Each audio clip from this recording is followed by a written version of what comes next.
Hello there guys and welcome back to the channel. So as soon as I uploaded my 2021 champions ranked video, I got dozens of requests immediately asking me to upload a video about the buff champion rank. And I felt obviously compelled to oblige. However, this video is harder to make because number one, this time we're talking about 20 champions already. So that is pretty much almost the amount of champions that get released in a year. And typically I do split these release at end of the year. I do split these videos in several parts because it can get quite lengthy. I will do my best to keep this video brief, but by now I know better. I know better of myself, and you guys better get cozy, better get comfy, because this more than likely is going to be fairly long affair. That being said, we also need to kind of figure out some ground rules here, because when it comes to champion buffs, it's not quite as straightforward as ranking a champion that's fresh in the game. Because, well, first and foremost, there are three types of buffs. We have overhauls, moderate champion buffs, and value-only updates. So for a moment, I had the idea of splitting into three. I think that would have been fair, but at the same time, that wouldn't give quite a complete picture, because many of the value-only buffs are significantly better than overhauls, and many of the champions who received value-only buffs are, in fact, significantly better champions at the end of it. So, we're going to do this fairly long video. I'll do my best to keep it as brief as I can, but that's a lie. I'm probably not going to be very good at it. Either way. So, that being decided, all of these champions counted together, we also need to decide how am I going to be ranking them, because we can rank them by how much they have improved, or we can rank them by plenty of different criteria, how popular they are, or whichever way. But I kind of settled on the idea of simply ranking by end result. When all is said and done, regardless of which buff this champion received, ultimately, what is that champion's total value, basically? So, needless to say, regardless of how good or bad these champions were before they got their updates, they are ranked by their perceived power level after their updates currently in the game.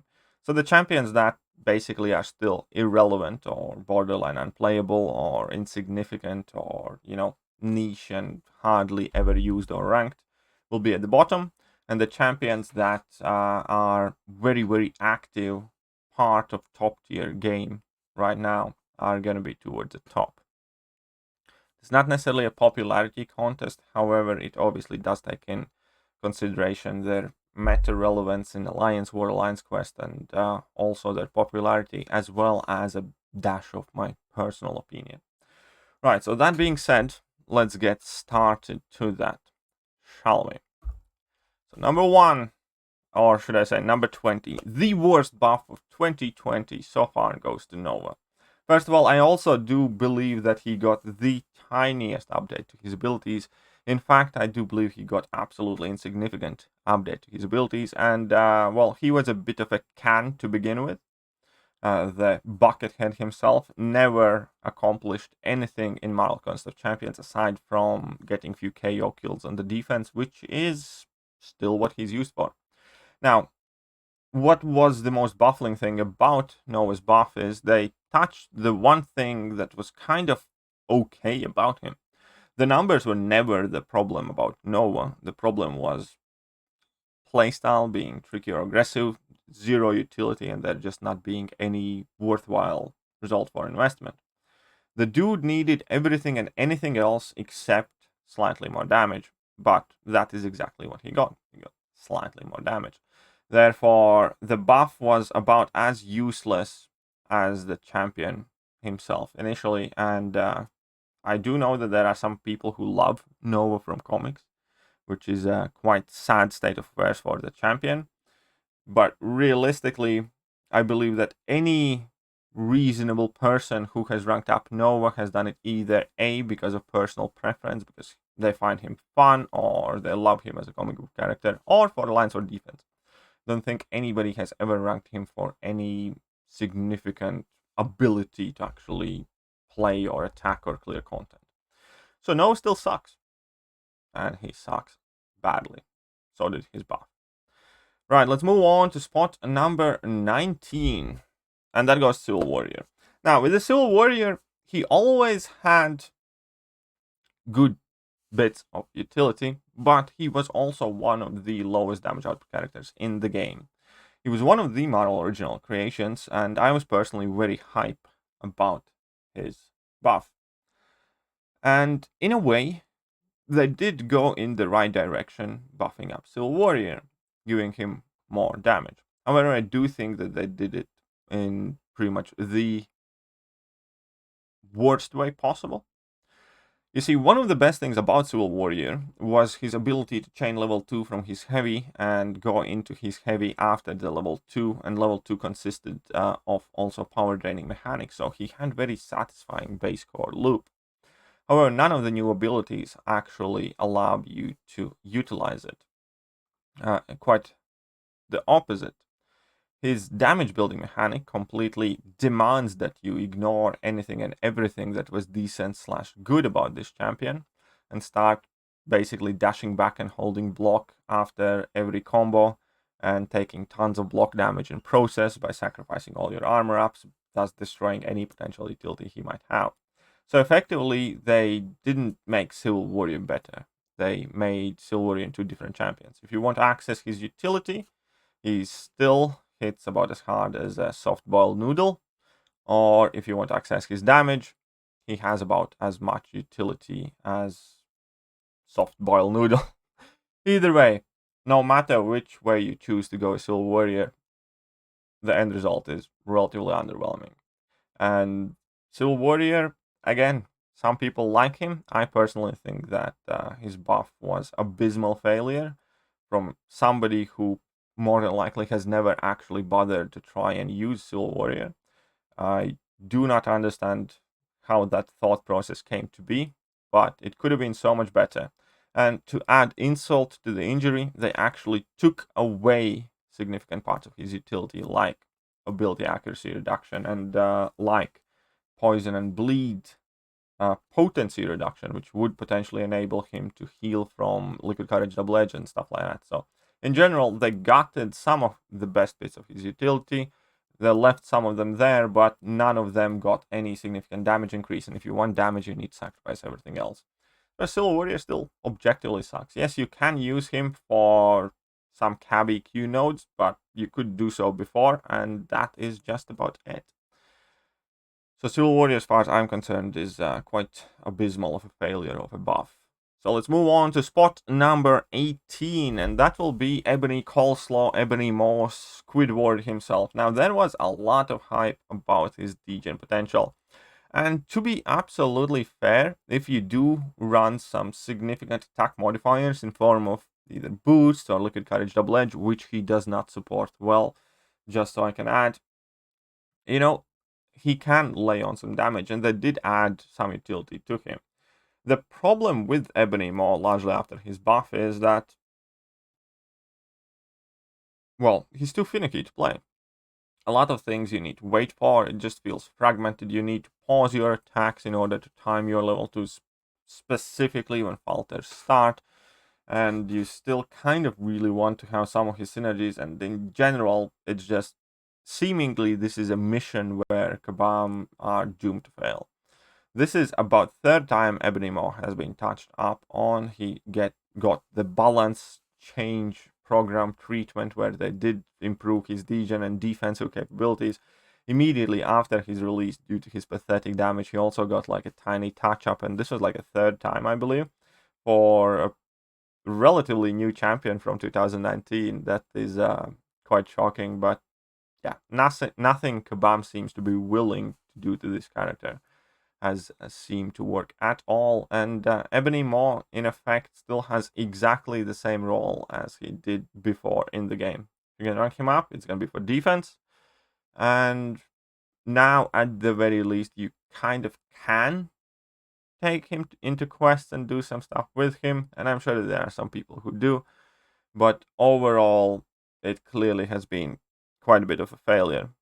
Now, bottom 3 buffs discounted. This is an important bit to take a break. Now, bottom 3 buffs discounted. I do think that the top 17 champions are usable, are decent at the low end. And even though obviously somebody is going to be ranked 17th, 16th, 15th, I do think that improvements to those champions for most part have still been significant.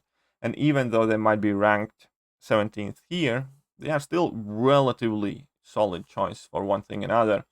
And I wanted to make that distinction clear. I do think that the bottom 2-3 champions were significantly worse off than the top 17.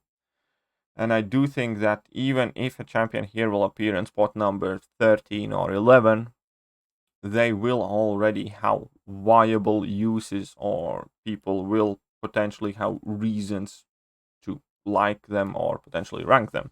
Now, I do not think that the, let's say, 17th to 10th place or something like that might not necessarily be the best choices to rank, given an opportunity to choose better options. But I do think that there are defendable qualities to these buffs, and these champions might not necessarily be super popular, but at the very least they are capable. Right, so let's move on to the next one, and spot number 17 is Vulture. Now, I know there are some fans of Vulture buff, and I do know that even previously I think Vulture was somewhat underrated, and he definitely can inflict decent amount of damage in some specific scenarios, and there are some people who have a bit of a cult-like following to Vulture, which again is fair enough. And all in all, I do think he's relatively decent of a champion. I just do not think that he will ever ascend past his popularity from this point forward. I do think that as the game is going to be moving forward, Vulture is going to be once again left further and further back. I do think that Vulture effectively is going to relive his cycle of release, because when Vulture came out in 2017, there were people that liked him, there were people that used him, and in 2017, obviously, we had significantly less champions in the game, therefore Vulture had more chance to be noticed, and he was like used by somewhat larger group of people, even though he was never considered to be great or top champion. And I think that is exactly what's going to happen with Vulture now. I think that there are people who like him now, but as the time is going to pass further and further, I think he's going to once again kind of like fade a bit away. I do like some aspects of his buff, like the fact that he has synergies that grant him immunities. That's kind of neat, but in general, I'm personally not a fan of champions that significantly rely on synergies to gain their utility. But still, given that those synergy partners are like Ultron and Kingpin, viable synergies at the very least, say. And on top of that, access to armor break is a very nice addition. I just don't think that his base kit was solid enough. And decent, good champion. I just don't think that they made him as good as he could have been.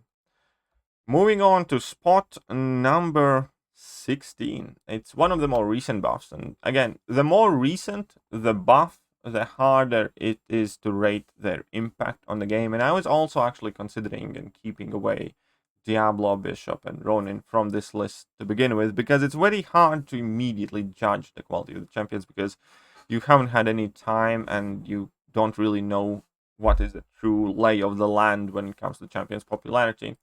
But with Ronin, when all comes down to it, nothing changed.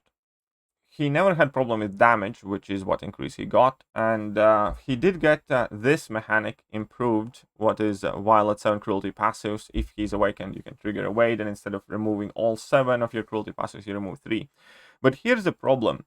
If you want to rely on this ability and this playstyle, you effectively cannot use your special attacks, or at the very least they will not do very much, because everything else in his kit that is meaningful also requires you to sacrifice your cruelties.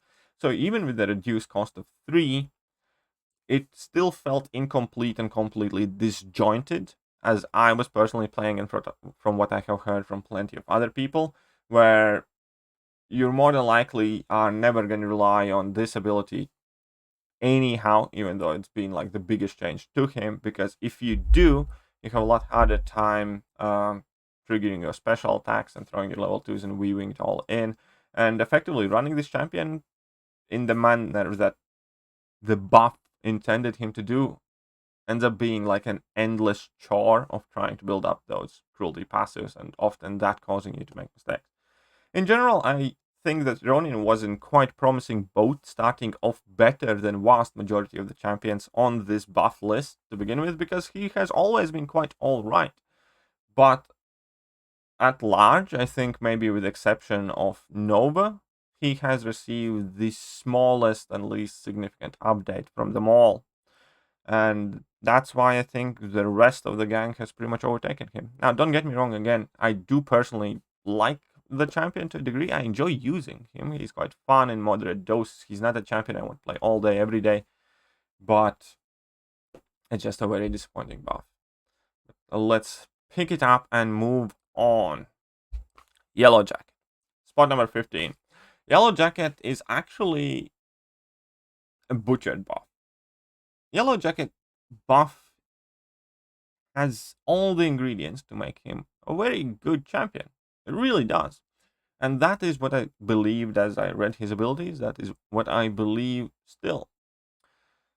Reason why he is so low and why he's ranked so low is because it's damage. I personally subscribe to the theory that any champion in this game has to clear pretty much a minimal bar of damage to be considered viable.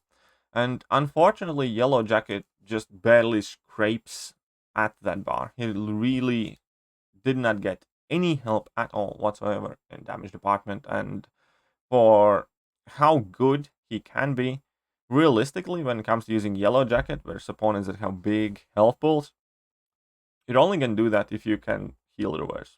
And for that, we have 10 better options to do. Because you do not want to use Yellowjacket to actually deal the damage with his abilities. His buff did give him a whole bunch of utility. Now, there are some of the weak sides, like the synergy that he has with himself, slow for 10 seconds. It's fairly difficult to maintain. But all in all, in general, his abilities, well, he passively, without needing any debuffs, can reduce opponent's healing or reverse it, and the power stings and everything else he has is actually good. It's also a fun fact that Yellowjacket has the highest physical and energy resistance in the game by himself. So everything seemed and pointed in great direction. Unfortunately, he just doesn't and will never get used properly by any significant amount of player base because, once again, he's noodle hands. They did a great job designing the abilities for Yellowjacket, but they forgot one of the more important things. If champion doesn't hit hard enough, champion is not going to get played. Simple as that. And I don't think that every champion has to dish out insane yellow numbers, but you do not want to use a champion that takes 5 minutes instead of half a minute for a fight. And that is quite literally the situation with Yellowjacket. So there we go. Yellowjacket, if only he got a bit more damage, in my opinion, could very easily be much, much higher up there. Now we're going to talk about Black Panther, OG, a buff that was quite hyped, and his animations are quite cool. And due to this seemingly infinite amount of list of synergies, I really hope that OG Black Panther would be really, really amazing. And he's not bad. That's spot number 14. And as a champion, he's a legitimately decent champion. He can shrug up debuffs, he can reduce ability accuracy, and inflict bleeds. And that's about it. I feel that, well, his playstyle doesn't make it easy for a lot of newer and mid-tier players to kind of fall in love with him, because you need to be very good at like dashback intercepts, and you need to intercept your special attacks and plenty other things like that. And for everything that you seemingly are trying to do in the fight, the payoff just doesn't seem to be quite worth it. And especially at a time right now when skill class is getting so much resurgence, I just don't think the guy got what he deserved. I think whatever he does, it feels not necessarily worth it now. I do know that there are some people really, really loving this champion buff. And fair enough, I can see that. I can understand that he does have, let's say, quite exciting playstyle. But again, for everything that you are attempting to do in the fight, I just think that you gain very little. And I genuinely do not see Black Panther ever making to any sort of meaningful level of use in this game. So yeah, unfortunately, the buff does seem to have been a bit of a mess. Let's move on. Terrax. Now, Terrax actually Terrax got a massive improvement in terms of his playability, and now people actually can and like to use Terrax. Pre-buff, Terrax was, well, not borderline, he was unplayable. His damage was so pathetic, and his abilities were just, again, sometimes champions make you wonder how and why they make it into this game. And who in the right mind would permit champion like that to be released in Model Console Champions? Just like Super Skull, let's say, this year, and a few others, Psycho Man and his damage. That being said, Terrax was that champion. Terrax was that champion in 2020. And he only received, like, value-only update. But that definitely did help him significantly. There are several different rotations you can use with Terrax. Terrax always had a role on defense, but at the very least now, unlike Maw, he's much less of a just defensive rank up that you can occasionally use. Terrax can actually answer some problems and help with some problems. There is very interesting special spam rotation by dropping level 2s and then cancelling out the aura with a guaranteed crit heavy attack and capitalizing on that power gain buff. And in general, Terrax, I kind of feel like he's potentially even slightly underrated, and given that Cosmic class is, well, rubbish compared relatively to most of the other class in MCOC, I'm kind of expecting that we're going to see more of Terrax in near future, or at the very least that I'm suspecting that Terrax is low-key appreciated by more people that kind of actually brought it up. And I do hope that more people give chance to Terrax, because I do generally think that he's quite solid now. I 100% do believe that. Right, let's move on. Masaka. Now, Masaka didn't get all that much of a buff. Let's be real. But Masaka, again, was one of those champions that was relatively up there compared to the rest when it comes to the base starting position. And only thing that Masaka got is basically he got to become a better version of himself. It was easier to ramp him up, it was easier to get the bat ignited, some effect durations were increased, and that's pretty much it. Like, there was no significant change, but the usability and accessibility of his kit has been improved, and in general, I look at Masaka as kind of like an other version of Coin of Black Widow of Deadly Origins. There is quite a lot of fluff in his kit, many abilities that you don't probably even know that he has and are relatively insignificant. But at the same time, you do know one thing: the boy can incinerate and a lot and hit hard through block, and it's kind of similar situation to Black Widow Deadly Origins. There are a ton more things that she can do than most people probably don't even really know that she can do. What do you know about Black Widow Deadly Origins? She does a ton of damage and early in the fight, and she does it with the help of shocks. And that is what Masaka is. He's very fairly simplistic champion who hits hard through the block, has massive, well, level 2 through the block, and a ton of incinerates and plenty of debuffs. And that alone is enough to kind of make him viable, usable, fun champion. I do not necessarily think that Masaka is a champion that you're going to end up ranking in order to answer some meaningful problems in the game. I do not think that Masaka is there to fulfill some sort of hole in your roster. Maybe as an access to Incinerate would be the best that you can do with Masaka. But at the same time, Masaka is one of those champions that you want to play, that you do play, and he actually quite frequently surprises people. And I think a lot of people still underestimate this champion because his somewhat obscene bits of utility come in handy more often than people think. Let's move on to spot number 11. That currently is going to be Bishop. Now, keep in mind that everything past this point is already going to be something that I'm going to class as a good champion. And the reason why Bishop is here is very simple. Because Bishop is brand new. I do think that if I have another month or two to play with Bishop and see what he can do, he's probably going to jump up another 3-4 slots or something like that. But I also have no concrete evidence or examples that it will happen. Not to mention that Bishop is competing in like the most jacked and stacked champion class in the game right now. So it's going to be a lot harder to get noticed and relied upon. That being said, I do think his buff is quite good. I do think it gives him more utility. And I kind of am excited to see exactly where he goes. But there we go. I'm going to put him at 11 because to me it is clear that he's better than the champions below. But at the same time, I'm not entirely sure how good is he going to end up being. So that's why Bishop is in spot number 11. And then we're going to go with War Machine. And War Machine is actually relatively similar position because his buff was not all that long ago. And I'm fully willing to accept scenario where War Machine's buff gets valued and appreciated more and more and more and more as time goes on. At the same time, yet I have seen anything overly significant from War Machine, and he does definitely have his inherent weaknesses with relatively long ramp-up time, and yeah, there is that. Basically, I just do not think that his own base kit is necessarily good enough to warrant having extended fight duration should you happen to have better alternatives for those fights. That being said, there is plenty of utility with his pre-fights packed in, and it could very well be that he might be the answer that a lot of people are looking for some harder, obstacle fights and scenarios.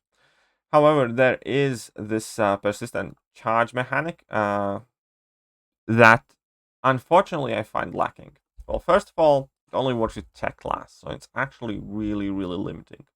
It automatically expels about 80% of the champions in the game, if not more. So it is technically like it gives you an impression of being this immense amount of utility that you can access, but it's nowhere near as wildly usable as, let's say, White Magneto or Mr. Fantastic, because both of those champions affect significantly larger groups of champions, and you can actually help more champions with them. That being said, I also do not think that they are necessarily the most potent ones. The cleanse charges, I can see how that can shift a fight in your favor, but I think the energy resistance or 20% debuff duration, that's a fairly niche set of abilities for even more niche set of champions. So I am a bit skeptical of how relevant these pre-fights are going to turn out to be in terms of actually being mainstream option to buff champions like, again, White Magneto's guidance buffs and so on and so forth. That being said, I'd be happy to be wrong, and I'd be happy to see War Machine climb higher on these lists and in people's opinions. Let's move on. Next is going to be Howard the Duck. Now, Howard the Duck I actually think is somewhat an underrated champion still after his buff, and I do sincerely believe that he actually has quite a bit of viability.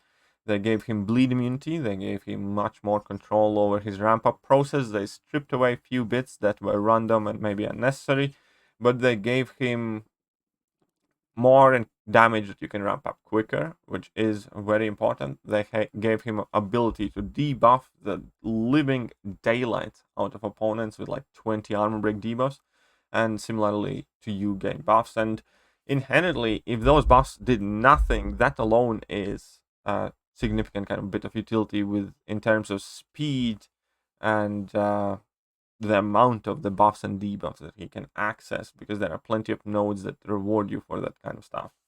And then on top of that, obviously, the fact that, he ramps up to very good damage output, the fact that, you can shut down opponents' healing, there's the bleed immunity, you can suppress opponents' power again, he still has that wacky heavy attack spam going for him if you manage to spam your level 2s.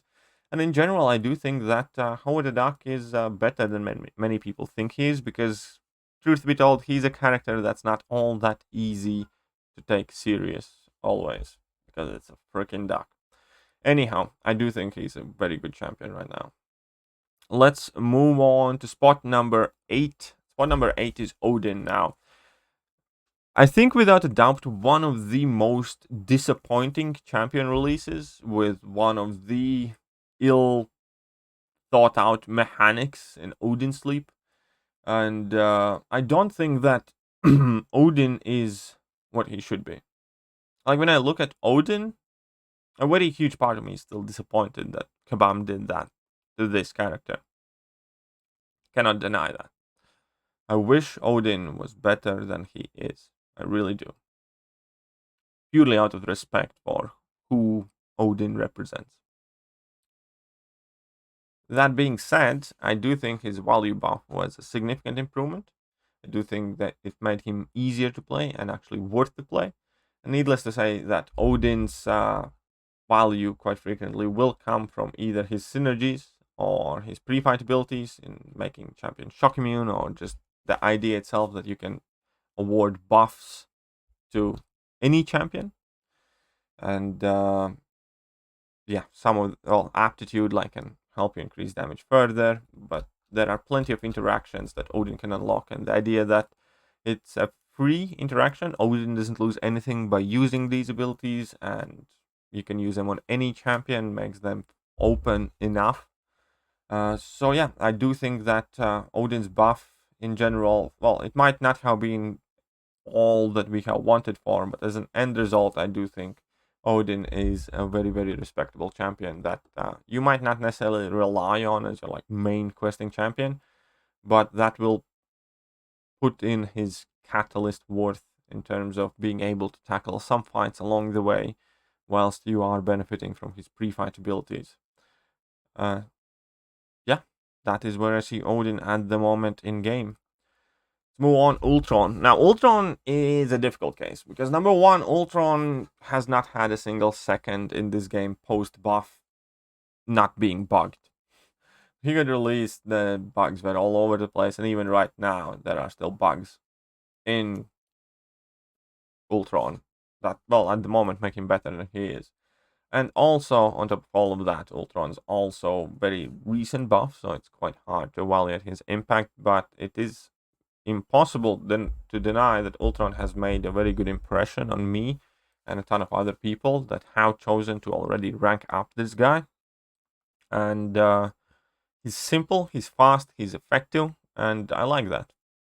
Ultron is, in my opinion, pretty much everything 2021 champions are not.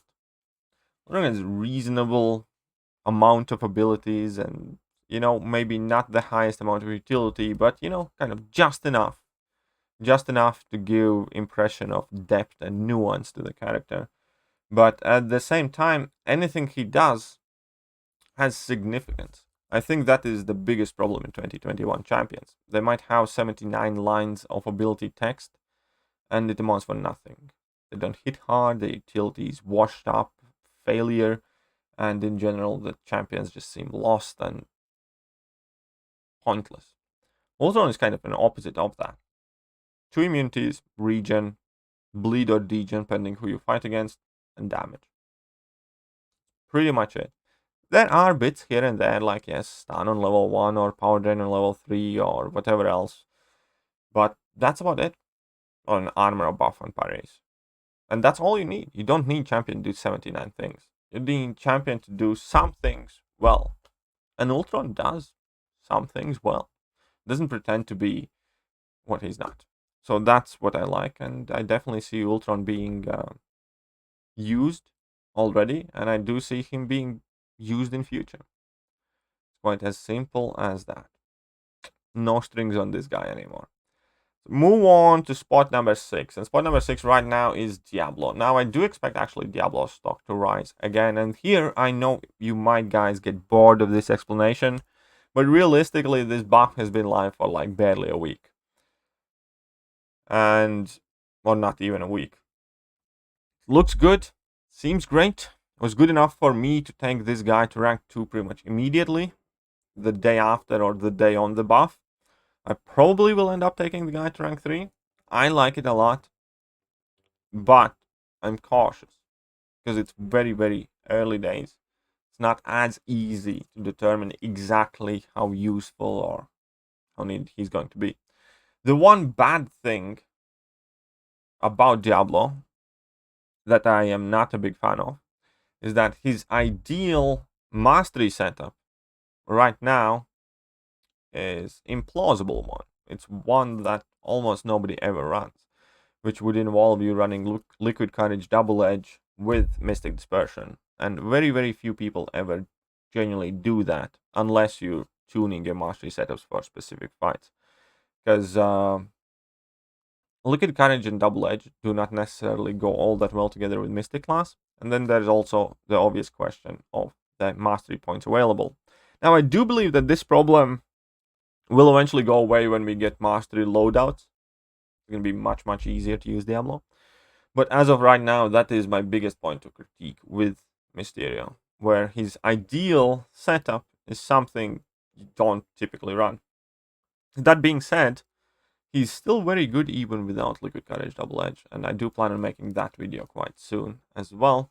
And in general, I just like pretty much everything about him. I would like him a bit more if he had Persistent Charge, which could let him carry his vials of elixir throughout the fight, so you don't have to build them up every fight.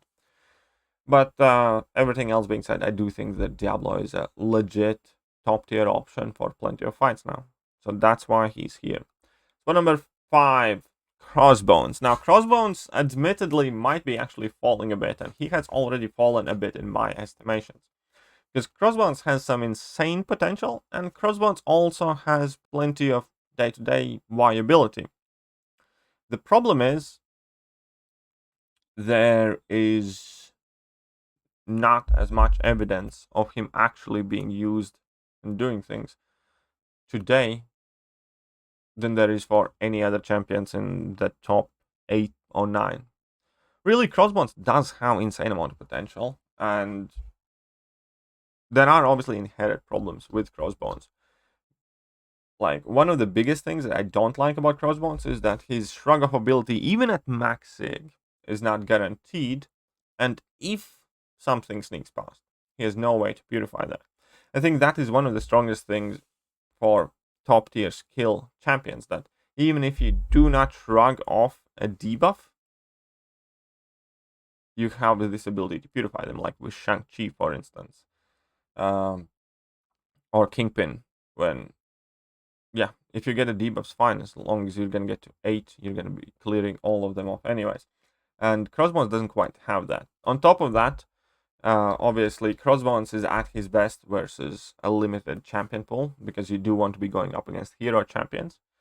And lastly, unfortunately, to make that super damage viable, you want to run Mangog, who is a dud.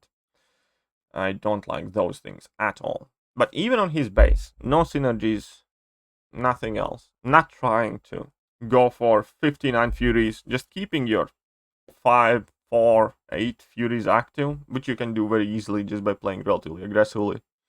You get to shut down opponent's ability accuracy by 100%. You get to avoid critical hits, and you get to do a ton of damage. And again, this is a fairly similar story to Ultron, where a champion does not need to do a million things. Champion just needs to do some things really, really well. And Crossbones can do that. Therefore, I do personally still value Crossbones extremely highly. Move on, spot number 4, Angela. Now, Angela is arguably one of the better value-only buffs.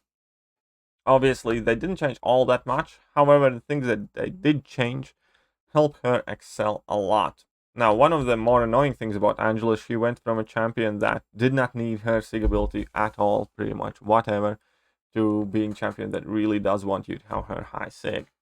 But as the game progresses and as 6-star 6-stones are becoming more available, I do also believe that Angela is going to be becoming more and more popular, because ability to deal with all damage over time debuffs is, well, quite incredible, and it is super helpful.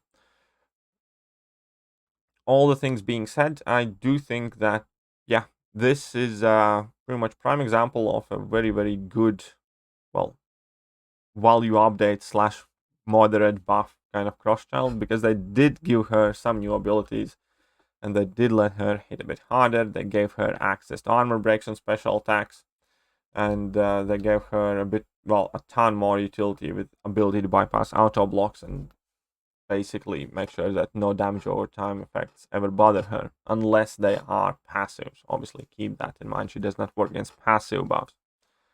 All in all, I do see Angela being a champion that ages very, very, very well.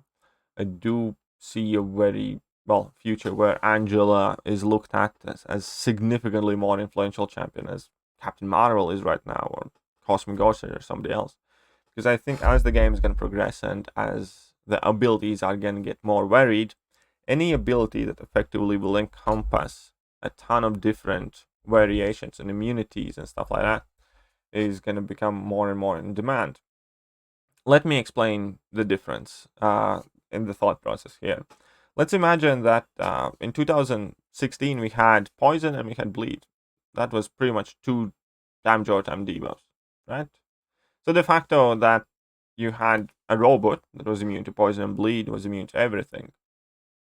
However, now we have Poison, we have Bleed, we have Rapture, we have Shock, we have Incinerate, we have a whole bunch of different things. But all of them fall in that category of damage over time debuffs.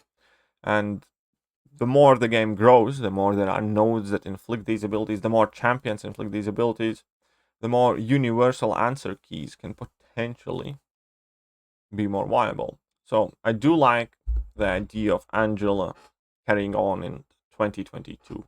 And I do think she's going to become progressively more and more better. There we go. I do think it's a very good buff. Right. Let's move on to top 3. And I know a lot of people are going to complain. I'm telling you. I'm flat out telling you at this point. Mr. Fantastic is freaking amazing. That's it. People who are still sleeping on him, give this man a chance. Get him duped. Sig him up as high as you can. Play him. I do think that Mr. Fantastic is well on his way completely replacing Void from the game, because he does whatever Void does better. That is the way I see it, because there is no RNG involved, unlike with Void. Yes, you do not have your damage over time abilities like Void does unless you bring in full Fantastic Force energy, but that was never like the main selling point of Void. It was a very neat, cool feature, but it was not the main selling point as far as I'm concerned. But in general, Mr. Fantastic is a champion that has it all pretty much except ability to hit insanely hard off the gate. But right now, after his buff, you would be surprised by the amount of damage that this man can put out. On top of that, the amount of utility that he has is quite insane. And the amount of utility that he can bestow upon other champions is quite insane. People are still sleeping on this champion, and I promise you, it's your loss. You are missing out. In fact, at this point, Mr. Fantastic is pretty much one of my most wanted champions to dupe as a 6-star. And the moment I do dupe him, I will take him up to rank 3. It's quite as simple as that. Very great champion. Love him as rank 5 5-star. Tons of viability. Do not sleep on him further. That's all I'm going to say. If you have any more questions, check out the videos. I have a ton of videos of him absolutely destroying content, even pre-buff. Spot number 2 is Kingpin. Kingpin is insane. Kingpin's actually, right now, in my head, competing with the spot number 1, which is going to be Surprise Moleman. Because Kingpin is arguably better if you're not running Liquid Courage Double Edge. Insane amount of sustainability. He can do a ton of fights you do not think he can do. Like, I was legitimately soloing White Magneto in Alliance Quest Map 7 with Kingpin and finishing with full health and just spamming level 1s and degening that guy to death and making sure he can't hit for Jack. In general, Kingpin is, again, a champion that's fairly simple, but very effective. Access to debuff struggle. access to Overpower and Fury buffs, access to Unstoppable, and access to the Degeneration that reduces opponent's ability accuracy. That's pretty much all there is to it, but that's pretty much all he needs. He heals throughout every single fight. He hits hard enough. He can do some cheese nodes if you have opponents that try to debuff you like crazy. And he's magnificent. I do genuinely appreciate the guy. And for times when I'm not running Liquid Courage and Double Edge, I do generally think that he's one of my most used champions. And yeah, if you do have Kingpin, rank him, use him, love him. That's all I'm going to say there. Top 1 2020 buff is quite ironically just a value update, technically. And it's Moleman. Moleman, I think, alongside Kingpin, to be honest, have been by far the most successful additions to top tiers of this game. I think Moleman right now has more than proved himself as a top tier Alliance War option. We see him in majority of tier 1 Alliance Wars as one of the best true accuracy options to shut down evades and things like that. We see him in plenty of Alliance quests because he is one of the quicker questing champions off the gate. If you're running Liquid Courage Double Edge especially, you quite frequently just start the fight, drop one heavy attack, get hit on the block, and drop 1-2 combos and the fight's over. And he's very compatible with plenty of tricky nodes with his guaranteed shrug of abilities, evade prevention, and a ton of other things. All in all, I definitely must say that I personally believe that Kingpin has been the highest success story by a mile, from going from a total meme to an absolute stud. Don't think there is a single person in this game who has ranked up Kingpin and doesn't enjoy using him or think of him as a bad champion. But as I said before, my preference actually is kind of starting to shift. I do think Moleman overall is the best champion in this list. I think Moleman overall is a better as a champion. But if I am not running Liquid Courage Double Edge, then I think Kingpin is pretty much equal, or might maybe under that circumstance slightly out-edge Moleman in specific scenarios. I do look at them both as really, really close competitors that do kind of similar things, but in vastly different manner. And in general, yes, I do think both Moleman and Kingpin, and with addition of Falcon, who was late 2020 buff, are the reason why skill class is genuinely respected now. Really, the skill class has had one good champion release in Shang-Chi, 3 great buffs recently, and that has completely transformed the way we look at skill class and skill champions.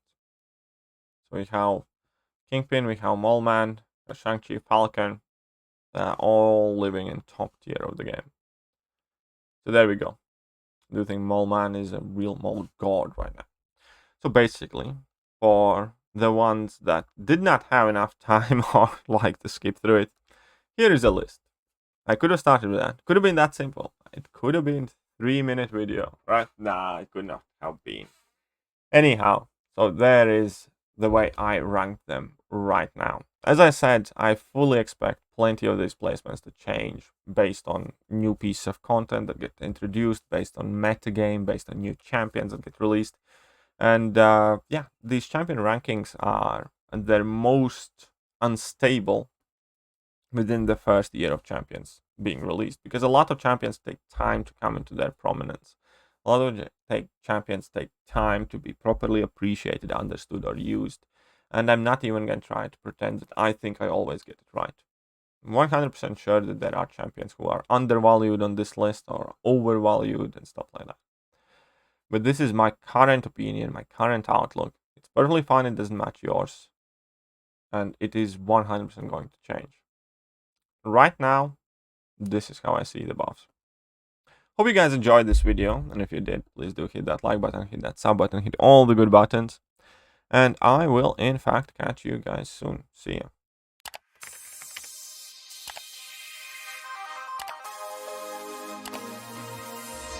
Hello there guys and welcome back to the channel. So we have all the information about